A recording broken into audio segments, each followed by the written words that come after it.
I woke up this morning and I had a good decision. I woke up this morning and I had the choice between a good decision and a bad decision. The good decision was to go to the gym and do 10 minutes of cardio before my yoga class. The bad decision, and then get coffee afterwards. The bad decision was to get the coffee first and skip the cardio and then do the yoga. I did the bad decision. And so I got the coffee, and by the time I got to the yoga class, I got so frustrated by traffic that I was just about to turn into the parking lot, and then I just didn't. I just went in the straight lane and I kept going. And I turned around and I'm like, should I go back? And I almost went back and I didn't.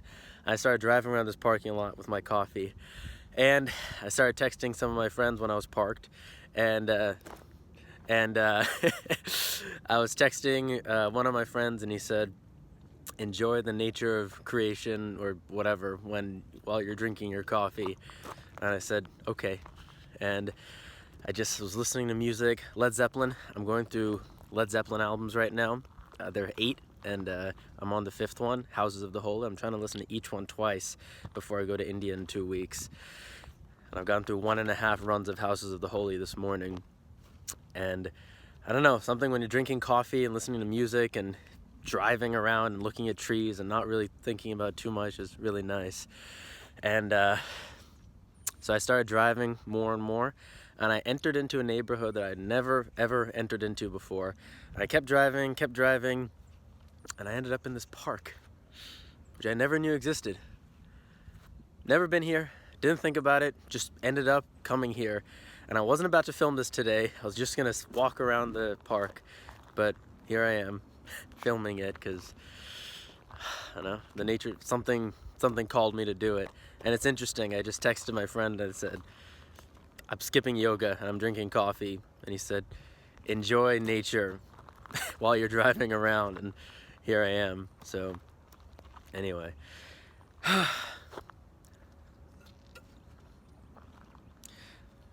so one of my friends said that when you stop playing tennis for a while and then you come back to it, that can actually be really good for your game because you get mentally rejuvenated, and then your volleys, which are the shots you hit at the net, they don't come back fast because that's a reaction time thing, but your other shots, they come back and you can end up being a lot better. Pros do this normally. They might train some in the off season, which is November to January, and they start again at the beginning of January. And I'm really glad I took some time off, and I'm back at it now and I'm enjoying it. By the time I finished playing tennis last December, about a month ago, I was burnt out, and I didn't want to keep doing it. I had some technical problems, and I felt like those are habits that kept getting entrenched and getting worse. I wasn't enjoying it. I worked really hard the whole year on fitness and tennis, and it was a pleasure to take time off and just relax, let my body rejuvenate, let my mind not think about it. I didn't pick up a racket, I didn't watch tennis. I was very intentional about that, and I spent a lot of time on music. And the nice thing about music is that it's not physical. Doing things that are not physical, while they can be personally challenging, it's a lot easier. Tennis and athletics, it's tough because it saps your body of energy. When your body loses energy, your mind loses energy, everything loses energy. And in any case, the whole break, besides music, I was on break totally. I haven't made any vlogs, as you may know, because you haven't seen anything posted. I didn't do anything on amazing people. I didn't write. And now that I'm back, I'm doing everything with much more intensity and much more vigor than I could have last year, because it's all a building process. I'm writing a book right now, and I was kind of sloppily, haphazardly doing it last year. I'd write in bits and segments, not consistently. Well, I've set a goal now to write consistently every day, 1 page, write about a topic, write about a story. The goal is to write 1 page every day. And with small goals like that, things happen in time. With tennis and fitness training, I'm on at least 10 minutes of cardio per day. I set that goal at the beginning of last year, and that stopped after a while. Various reasons. My father was, in ill health, and for various reasons it didn't, pan out totally. But that was last year. This is this year. I'm stronger now, and my father is not in ill health anymore because he died. and everything is becoming more streamlined and better. And the process, the transformation has been difficult. I can assure myself of that. I can assure you of that. Last year was a very tough year in so many ways, but I've grown more, I've learned more, I've lived more, and I'm ready to reap all the benefits of all the personal development I've done then. And somehow things just start getting nicer, you know, one way or the other. A couple of my friends, they've got nicer cars now. I mean, I know that's not me, but I get to ride in their cars and look at their cars. One of my friends has a really nice dog now. This happened outside of me, and somehow I'm here in nature. So all this stuff seems to be working, whereas before this stuff wasn't there. So I'm working, and then the world is working in tandem with that to create more nicer things. I will go back to yoga. Not today, maybe tomorrow. Maybe I'll do it on YouTube instead of going to the gym. But I'm glad things turned out this way. And today is January 9th, and it is my first time filming one of these vlogs in maybe about a month. But more importantly, it's the first of 2019, and I intend to continue making these and make them when I'm in India and make them at any point. You know, I saw this very nice video by Roger Federer yesterday. It's an interview. Well, for one, he talks about his former coach who died in 2003, and this is the coach that young guy, not like, you know, not an old guy, young guy. He discovered Federer when Federer was young, and he coached him a lot. He believed in him, and then in 2003 he died while in a car crash while on his honeymoon. And I knew about this story. And this is 2018 or 19, and Federer starts crying about it, which I didn't expect because it was so long ago that this happened. And Federer's older and more mature now, and yet the emotions came because I guess some of these things stick within you. And maybe now that he's older and more mature, rather than being more having processed the grief and so forth, maybe he's more emotionally open now that he's won all of his Grand Slams, and now that he's sort of in the twilight of his career, maybe he's opened himself up to the more finer things in life emotionally. I don't know, but he cried, and that video is pretty popular. A lot of tennis players have seen it, and it affected me to some degree. The one that affected me even more was part of the same interview. I saw this video clip the next day.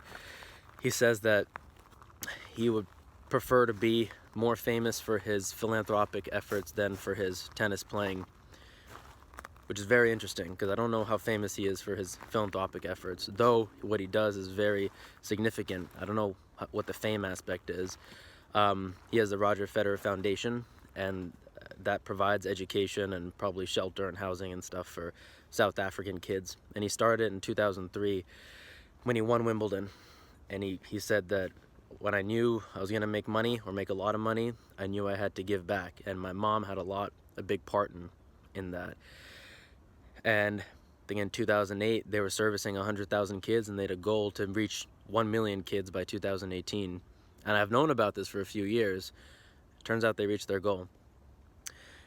He said that in the recent interview that tennis can only last so long because the body can only do it for so long, but the philanthropic efforts he can do for forever.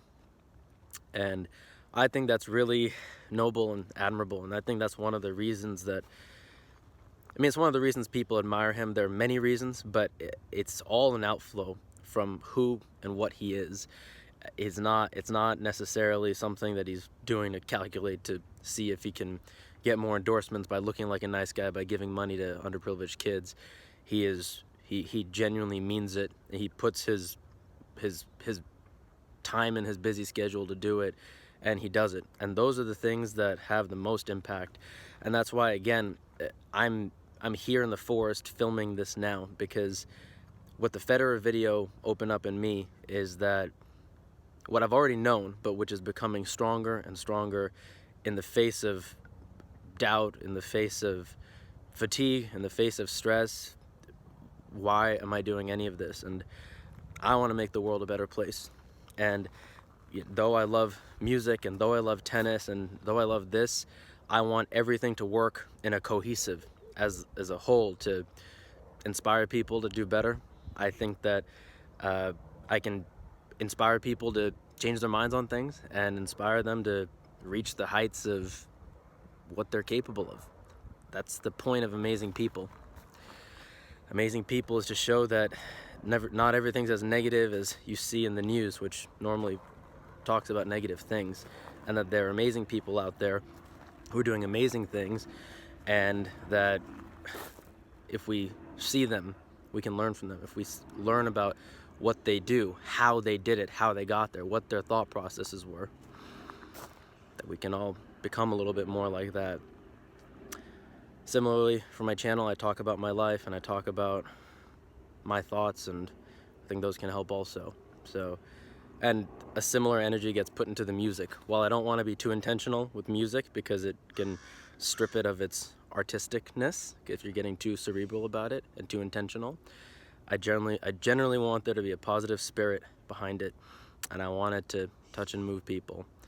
So that's what the Federer video helped bring out in me. So I will be intensifying all my efforts in 2019 and for time to come. So thank you, Roger Federer. Thank you, everyone who's told me that they like my videos, who tells me they watch them, who tells me to keep it up. I appreciate it because I'm not infallible when it comes to self-belief. I believe in myself a lot, but that can falter, especially when I'm doing so many things and when I have limited energy and I don't really know what the impact of any of these things are. So I think that crow is telling me to enjoy the nature. So have a good day. Thank you. And I wish you the best.